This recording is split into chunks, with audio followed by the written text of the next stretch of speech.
விருதுநகர் மாவட்டம் கிருஷ்ணன் கோவிலில் கல்வி பணியில் கடந்த 34 ஆண்டுகளாக சிறப்பாக சேவையாற்றி வரும் VPMM கல்வி நிறுவனங்கள், கலை மற்றும் அறிவியல் கல்லூரி, பொறியியல் கல்லூரி, நர்சிங் கல்லூரி, கல்வியியல் கல்லூரி உள்ளிட்ட பல்வேறு கல்வி நிறுவனங்கள் ஒரே வளாகத்தில்.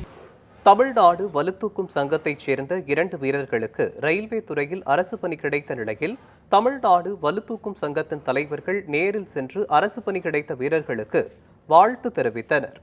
2024ஆம் ஆண்டு தமிழ்நாடு வலுத்தூக்கும் சங்கம் நடத்திய அகில இந்திய பல்கலைக்கழகங்களுக்கு இடையேயான வலுத்தூக்கும் போட்டியில் தமிழ்நாடு வலுத்தூக்கும் சங்கத்தைச் சேர்ந்த வேலூர் மாவட்டத்தைச் சேர்ந்த ஜெயமாருதி, திருச்சி மாவட்டத்தைச் சேர்ந்த பாலமுருகன் ஆகியோர் கலந்து கொண்டு பதக்கங்களை வென்றனர்.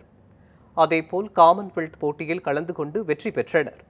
இரு போட்டிகளிலும் வெற்றி பெற்றதன் அடிப்படையில் 2 வீரர்களுக்கும் மத்திய அரசின் ரயில்வே துறையில் டிக்கெட் பரிசோதகர்களாக அரசு பணி கிடைத்துள்ளது. தகவல் அறிந்த தமிழ்நாடு வலுத்தூக்கும் சங்கத்தின் சீனியர் துணைத் தலைவர் ஹரிதாஸ் மும்பை சென்று 2 வீரர்களையும் சந்தித்து தமிழ்நாடு வலுத்தூக்கும் சங்கத்தின் சார்பாக வாழ்த்துக்களை தெரிவித்தனர்.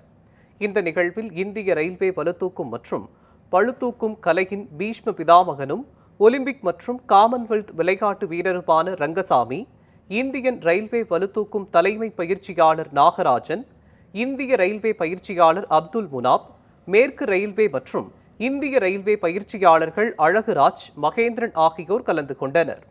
மேலும் தமிழ்நாடு வலுத்தூக்கும் சங்கத்தின் சேர்மன் மோகன் சங்கர், தலைவர் மற்றும் வாசுதேவநல்லூர் சட்டமன்ற உறுப்பினர் ராஜா, பொதுச் செயலாளர் சிவராமலிங்க ரவி, பொருளாளர் சீவூர் சேட்டு, செயல் செயலாளர் ரவிக்குமார் ஆகியோரும் தங்களது பாராட்டுக்களை தெரிவித்தனர்.